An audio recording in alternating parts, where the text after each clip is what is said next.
中的时候吃饭的人就50万人，你可以，也可以，你让这个。感谢您接受我们加国头条的专访。今天，因为我们作为加国头条作为加拿大一个很有影响的一个媒体，我们希望在就您再次出征这个过程中，能帮您把您的想法和你的 vision 和你的一些就是您对市政府的一些规划讲出来。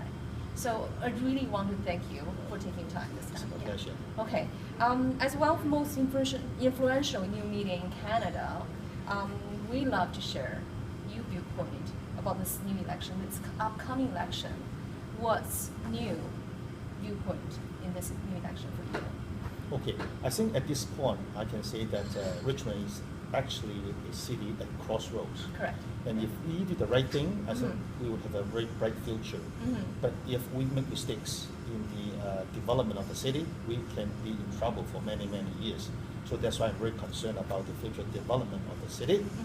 What has been lacking in the last 10 years, I would say, that we do not have a vision for the city in terms of development. In other words, we have seen chaotic developments in different parts of the city, and very much we do not have a coordinated plan to make the city moving forward. For instance, what do we want for the city center? So we already have lots of high-rise residential buildings in the city center already. Which does help. And do we want more? Or do we want something like the Russell Street in Vancouver? Like, you know, a commercial street, people can spend time, they can spend money, and then they can buy things in the city center. So I think that is the kind of question I think we have to address in the upcoming election. Yes. For Albert, like, you know, doesn't matter the Chinese community or, you know, we talk with the community in Richmond, everybody concerned is how you're going to create more job opportunity for the citizen in Richmond. That will help the, you know, economy to develop. So as a city councilor, I know you have done a lot of charities and you have achieved a lot. What do you think? How do you transition your experience from a city councilor to the next? You know, we want to see a different you. That's actually we want to see. Like, how do you visualize yourself to be that person? And then we actually can really get into contagious, like saying, okay, we love this person to be our leader in Richmond. Okay. So actually you asked two questions, correct, right? Yeah. The first one is about job creation. Yes. Again, this is a great question. In the last 5 years, Yes. in Richmond, according to one study, we've only created about 1,800 jobs. And this is compared unfavorably to our surrounding cities, such as Vancouver, Burnaby, and Coquitlam. They were all doing better than we did. So something must be wrong, right? You know, we are a growing city. In terms of population, we have been growing fast. But in terms of jobs, we haven't been able to catch up, even with our neighboring cities, like Burnaby or Coquitlam. Again, I think that goes back to the lack of vision of the city. We might have relied too much on real estate development in the past, and not so much about business and trade, you know, to create jobs. So that's why in the last a year and a half, I've been saying that, you know, we have to strengthen our ties with Asian countries, China and Southeast Asian countries, so that we can promote Richmond as an international trade hub. And in that way, we can create more jobs in charitable work for many, many years. I think this has to do with my background as a social worker. Yes. And so I have concerns about the vulnerable sectors in our community or in the world. And that's why I've been involved in different charitable organizations, such as the Canadian International Education Assistance Foundation, which has been doing work in different countries to help students to get back to school after natural disasters. And I'm also involved in another organization called Interfaith for World Peace Society.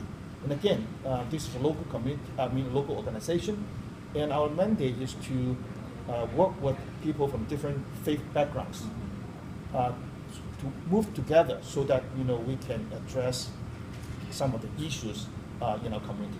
For example, crime, poverty, and environment protection. Right? Those are the things that we all have to address, no matter what faith background you come from. So we are trying to make people be able to work together despite their differences in faith background. I understand your background and I understand the Chinese culture, but how do you work with the other races and how do you work with the other culture and to make the city to be is a better place? This is I think this question is what the other people want to ask you as well. Right. Actually, I think you asked another good question. So apart from economic development, the other thing I would like to focus on is actually the improvement of racial relationships. As you mentioned, Richmond, we have people coming from all over the world, right? And actually, I think we are the one of, if we are not the most culturally diverse communities in Canada. So we have people coming from all over the world. And they bring along with them different values, different practices, or even different life habits. So in order to make our whole community integrated, I think we have to learn to understand each other, try to be accommodative, and also we should be able to find ways that we can connect. And in that respect, I see myself as a bridge. And that's why I entered into politics, so to speak, in the first place. Because in the early 90s, when I was a new immigrant, I noticed that the system did not really understand the immigrants from Hong Kong at that time, and vice versa. So that's why I entered into politics as a school trustee with the intention. You also have a really interesting background, like a family therapist. That's actually something I want to ask you about. Exactly. Yeah. So, and that's why I want to be a bridge. Mm-hmm. And regarding my background as a family therapist, I think again this is another personal asset that I have, because as a social worker, family therapist, you have to learn to listen. Yes. Right. In order to be effective, you have to listen to your clients. So to me, right now, the residents of Richmond are my partners in making the city better.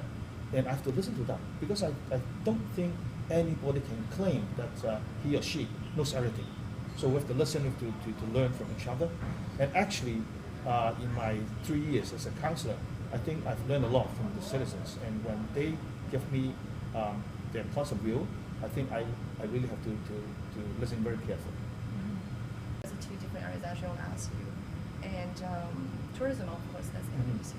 Sorry. I'm just wondering, there's different areas you want to work on and to bring more people to not to Richmond, it's actually to Canada. And then we talk about this quality life here. Mm-hmm. It's not just kind of live together. Right. Now, in terms of community safety, I think Richmond is doing okay. However, we also have our problems. Generally speaking,